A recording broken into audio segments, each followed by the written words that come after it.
Shimla road पर ही बड़ा प्रसिद्ध एक मिल्क प्लांट है कामधेनु वालों का।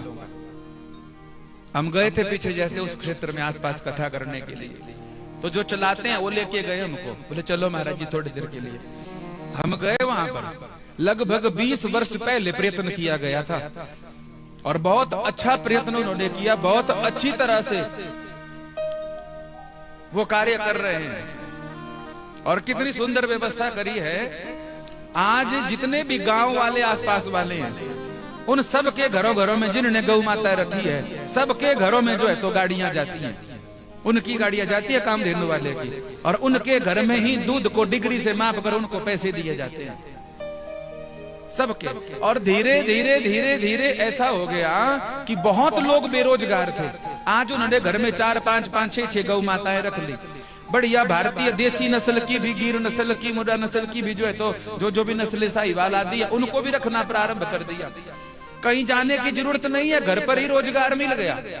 गैया बीमार हो जाती है तो कामधेनु वाले ही भेजते हैं, डॉक्टर भी उनके पास, दवाइयां भी भेजते हैं। गाड़ी आती है तो दूध लाती है, जब जाती है तो जाते जाते फीड की व्यवस्था, चोकर की व्यवस्था भी अपनी फैक्ट्री से वो कर रहे हैं। नमोल में है ये फैक्ट्री। उसके बाद देखिए कितनी सुंदर बात है। सबसे पहली अच्छी बात, लगभग एक दिन में 55,000 लीटर दूध आता है उनके पास एक दिन में। कितना? 55,000 लीटर दूध। हम खुद गए उस प्लांट में। जो चलाने वाले हैं भगवान करे उनको दीर्घायु मिले, खूब उनकी आयु लंबी हो।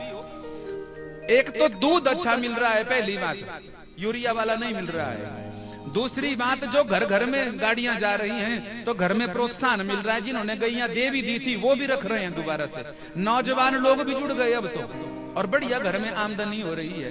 और सबसे बढ़िया बात क्या कि पैसे जो आते हैं ना दूध के, वो पुरुषों के खाते में नहीं जाते, तो वो माताओं के खाते में जाते हैं। ये सबसे बढ़िया बात है। तीसरा, गौ माता का जो है तो सबसे जो बड़ा काम है, ऊंचा काम है, वो काम है कि गौ माता का जो है तो संरक्षण हो रहा है। लोगों को जो है तो गौ माता पालने की प्रेरणा मिल रही है। भले ही लोभ लालच की वजह से ही हो रहा हो, लेकिन फिर भी लोग पाल रहे हैं। और सबसे बढ़िया बात कि पूरे हिमाचल में जो है तो उनका नाम हो रहा है। इससे बड़ी और क्या कृपा है, इससे बड़ी और गौ माता सबकी कृपा कर सबका। मैं नहीं कहता कि आप बड़ी बड़ी चीजें करो, आप अपने घर में रखो चाहे ना रखो। आप कहेंगे पंडित जी औरों को उपदेश देते हो कि खुद भी रखा है कुछ? हमने भी रखी है बाबा जी, 2 रखी। अरे पिताजी रोज जाते हैं सवेरे सेवा करने, शाम को जितना हमसे होता है हम कर पाते। और भगवान की कृपा से पिताजी की आयु लगभग 61 या 62 हो गई।